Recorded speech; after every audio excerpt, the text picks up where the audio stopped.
Hi there, it's Wendy from Ask the Landlady, and I'm here with all the tips and tricks to help you make a profit in real estate rentals. I have a book out. You check it out. Lessons from the Landlady. And book 2 will be coming out soon. I don't know when this video will air, but my second book may be out. So check that out on Amazon under Wendy Myers, M-Y-E-R-S. And a question I just had was somebody asking me about administrative fees. They were like, what administrative fees can I charge? I hear you talk about them. I don't know what they are. Why are you doing this? What's going on? And my point is, anything you do in your office that requires more work needs to be charged. We see this all over the place. Everybody else is charging us, right? Administrative fee for this, administrative fee for that. And it is requiring you more time to have to go through the documentation and to do things. So first of all, up front, we charge $30 for background checks. Now most of that gets passed on to the company that's doing the check, but we have like $5 built in there just for us having to collect that information and input it into the system and put it out there. Again, it all requires some time and effort on our part, and I think tenants are used to paying that with all their other housing situations, and it's also a way to have them have some skin in the game up front that they're actually interested in this unit by paying that fee and not just applying willy-nilly and then not interested. So there's a couple reasons why you definitely have that fee in place. But what other fees can you charge? First of all, late fees. That's a big one. If you're not charging late fees, you must have amazing tenants that pay all the time, on time. Maybe you're doing Section 8 and it's just all the time and you're not having to mess with it. But if you're collecting any money from actual tenants, you want to have a late fee policy, because again, you have to pay your bills and you need to know that your money's coming in at a certain time so that you can pay your personnel or your mortgage or your insurance or taxes, whatever, yourself. So you want to have that money in a timely manner. What we do is after the 3rd of the month, so you get the 3-day grace period, after that we have a flat 10% fee of late fees that is charged to the tenant. Now I know some other landladies and landlords that'll have a flat rate like $20 or they'll have a graduated rate, like within the first 10 days you can pay, and then after that then it's $5 a day or whatever. So there's lots of different ways to do that. You might want to check out some landlord boards and message boards and see how people do it, or check what's typical for your area. Kind of for my area is at 10%. That's kind of what stands up in our municipal court. That seems as a reasonable late fee, so that's what we do. Second is an administrative fee if tenants want to make changes to the lease. For example, somebody gets divorced, somebody's moving out. Oh, okay, that's a tricky one. It's going to cost you time because you've got to get both people in. You've got to figure out what happens with that security deposit, if the one person's going to sign it over to the other, or if that person's going to reimburse them and do another one, and you're going to do a whole new lease, whatever. That takes your time. So we have an administrative fee for that process of a $50 fee to come in and redo that lease, because again, it's going to take a couple hours of your time potentially getting them in, signing off on things, having the paperwork ready, all those types of things.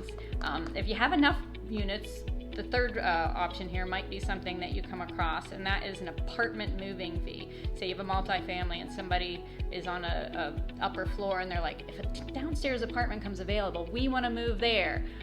So you kind of keep them in mind. You're like, okay, one's coming, and they're going to move from that unit to that unit. That creates a little gap in time, right? Because you're allowing them 10 days to kind of move down, and then you got to get that apartment ready. So we do charge a $150 fee for people who want to just move within our system, particularly before the lease is done. They want to get a bigger unit or a better unit or whatever. That's a fee that we have in-house to kind of cover those charges and that little bit of time of that gap of getting people moved. Another one is, again, another good one for multifamily or just anywhere in general, is like some fees for things that are going to cost you money that they're not doing.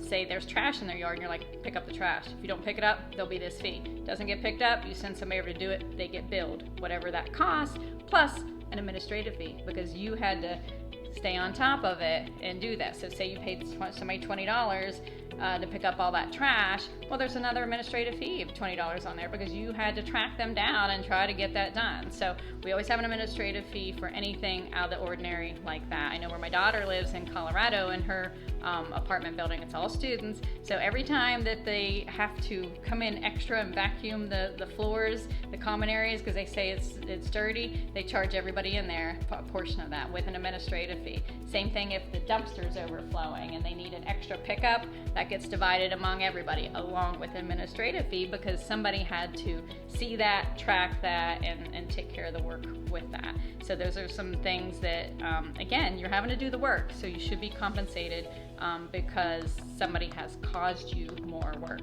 Another fee that you can get is for pet fees. Again, a lot of people have an upfront fee on pets because, again, you're taking the time maybe to meet the pet, to allow them to have the pet, to get the documentation on the pet, and then you're allowing them to be in there that could obviously cause more wear and tear. So there's that extra pet fee to do that.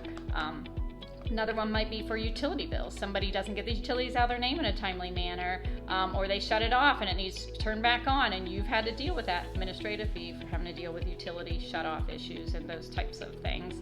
I do know a savvy landlady down south who lives in a town where a lot of tenants can't afford utility deposits to get gas in their name or electric in their name because they're living in a more rural, poverty-stricken area. She will loan them that money with an administrative fee because she's fronting the money to help them get that electric in their name, and then she builds it in like a payment plan administrative fee to be able to account for all her time in tracking that information. So administrative fees can be a little bit of a money maker. I see it more as just you being compensated for your time, because again, it's not easy being a landlady or a landlord.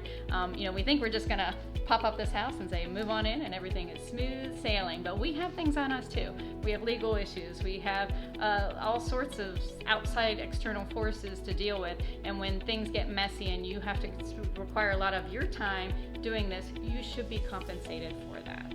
And again, we're all in this together, so shoot me a comment, hit subscribe. I'd love to hear from you. Thanks. Have a great day.